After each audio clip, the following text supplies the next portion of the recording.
chú trồng chú chung tê miền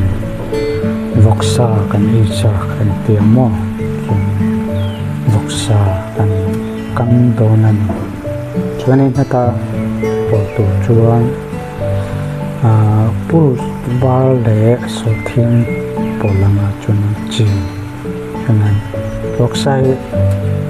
thấu em đầu vàng tel kem ăn lệ chung hay hi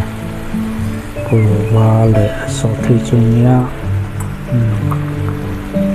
tia khăn đen lủng tiếng khăn ở bụng thác tóc đồng chúng mò xóa ní hay tel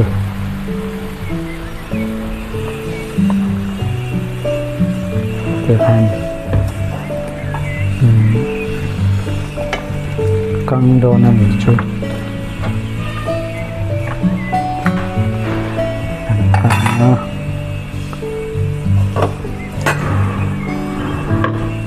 cho nên chính là cái nào thấu về lâu chó về lệ tùy gần lấy nga tùy cả cần tích căng để nga tiệp hành đã cả khát về nó chỗ chung này cả ngày về lúc tên mua hành em lấy nga về lâu sâu bờ bớt tổng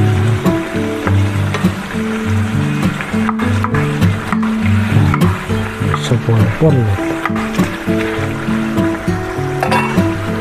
so ni kan sile su potang tu na cho ni thau te alo chua ka sen ham trần to mà vì lời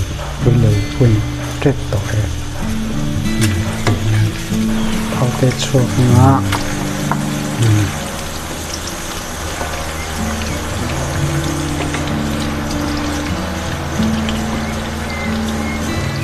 với lục tế cần hết lệ thoát tăng chung cùng từ gần lệ thì khá ní tôi là chung tùy lệ hôm tại như nấu khá tên gần lệ ngô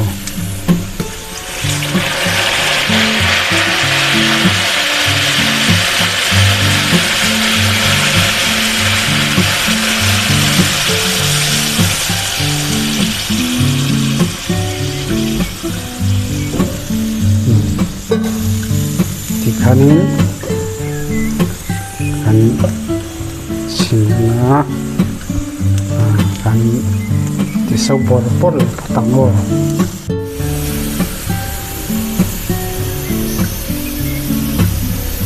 sau bor ni ti kan buk sakan chu ai theta ni ta kan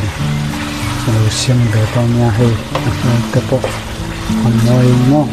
xem hắm rồi mấy tiệc hay hay thầy tôi này mặc sao được ta